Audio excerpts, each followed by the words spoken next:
I talk business with him all the time.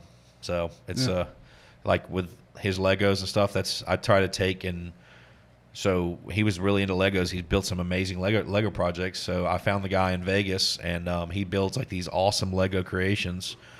He was in the Circa. He had a booth set up, and he's been different places.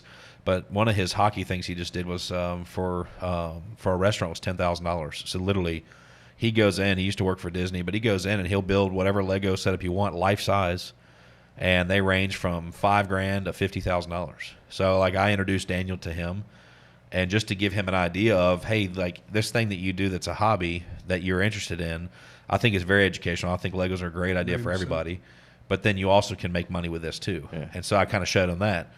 Being able to find things that you're interested in and finding the value in those, I've survived the last 10 years of my life just only on that. I used to think I just had to, you could only have a job.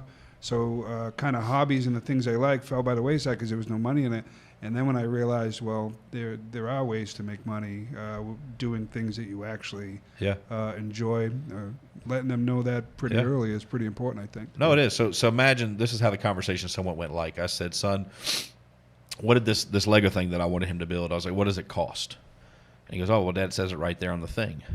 It's $179. I'm like, well, no. That's what it costs to buy it. Right. I said, what's the cost to build it?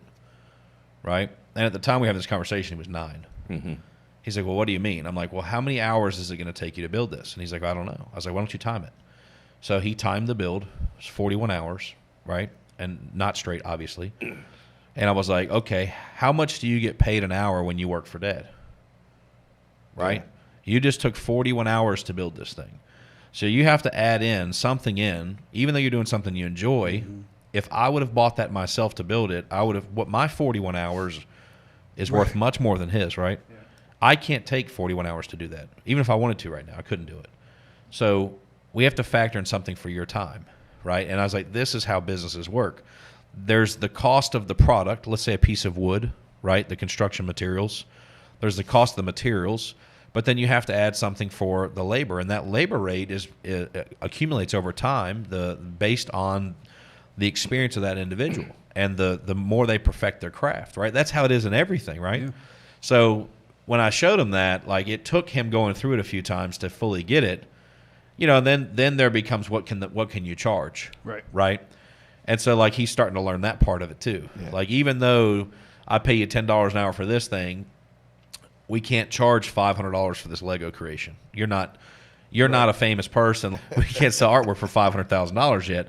But in all reality, like he can't get $500, but he could get $250 for the item. Mm-hmm. So he got the experience of building it. He got to document the experience, and he got the enjoyment out of it. And then he got 100% of his money back. Plus, he made some money. Yeah, some profit to fund the next project, and it still works out. That's it's a difficult thing to learn the value of what the things you make are. When I first started making my own artwork, I'd go to these comic conventions. I did these little bead portraits of comedians or celebrities or whatever characters, and I would have this handmade that took me 40 hours to make, and it was, I don't want to ask a ton of money. I just want somebody to have it. So it's like $100, and it's worth a lot of time. But then somebody right next to me would have printed copies of a thing that they made, selling them for $200, and then I'd watch all the people buy that,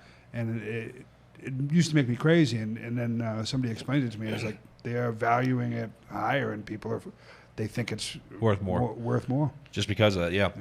There are many, many people that just buy the most expensive item, because they think that means it's better. Yeah, 100%. That's wild. Yep. Yeah, 100%. So I don't know, but I don't know. Kids is I don't know, man. You try to do the best you can. Yeah. There's no right way. Like, this is just my way. You have your way. Like, everybody's got their way. And I think the consensus for any decent adult is that they just want the best that they can possibly provide for their kid. Best opportunity, right? Like, it doesn't mean you want to spoil them. You just want them to be successful, right? I think most parents just say, I want my child to be able to be a fully functioning, to be able to take care of themselves, to be able to protect themselves, to be able to provide for themselves, if something was to happen to me, I want them to be able to take care of themselves. Like that's about all I can ask I think for. my kids are all adults now in their 20s. Jesus Christ, 4 of them, and it just to see them be good human beings was what I wanted. And now that they're I wanted them to be able to take care of themselves. And what's funny is they're